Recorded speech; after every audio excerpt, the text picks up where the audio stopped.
Software రంగంలో AI tsunami ఇప్పట్లో ఆగేలా లేదు. ఆల్రెడీ చాలా కంపెనీలు ఉద్యోగుల్ని సాగనంపుతున్నాయి. అందులో భాగంగా ఇప్పుడు ఒరాకిల్ కూడా తన ఉద్యోగుల్ని పంపేస్తోంది.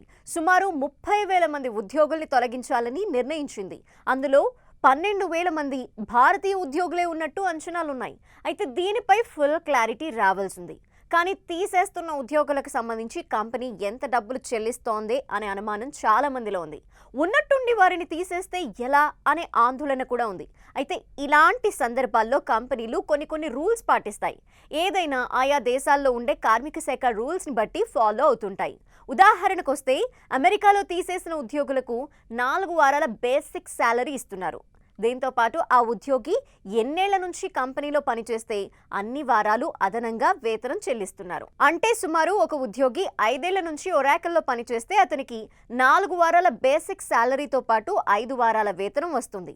అంటే 2 నెలల మీద 1 వారం వేతనం అందుతుంది. అదే మరో ఉద్యోగి 20 ఏళ్ల నుంచి పనిచేస్తుంటే అతనికి 4 వారాల బేసిక్ శాలరీతో పాటు 20 వారాలు 5 నెలలు వేతనం అదనంగా వస్తుంది. అంటే 20 ఏళ్లు పనిచేసిన ఉద్యోగికి 6 నెలల వేతనం వస్తుందన్నమాట. ఒరాకిల్లో ఈ తీసివేతల వల్ల సుమారు $8 బిలియన్ నుంచి $10 బిలియన్ వరకు ఆదా అయ్యే అవకాశం ఉన్నట్టు చెప్తున్నారు. వాళ్ళ ప్రమోషన్లు, ఇంక్రిమెంట్లు అన్నీ పోతాయి కాబట్టి ఈ మేరకు ఆదా అయ్యే ఛాన్స్ ఉంది. అయితే కంపెనీల్లో అత్యధికంగా ఎఫెక్ట్ అయిన విభాగాల్ని చూస్తే software development, product development, customer support roles విభాగాలు అత్యంత ఎఫెక్ట్ అయ్యాయి. ఈ విభాగాల నుంచి పెద్ద ఎత్తున ఉద్యోగులు తీసేశారు. 2025 మే నాటి లెక్కల ప్రకారం ఒరాకిల్లో సుమారు 1,62,000 మంది ఉద్యోగులున్నారు. అయితే కంపెనీ అప్పులు కూడా పెరుగుతూ ఉన్నాయి.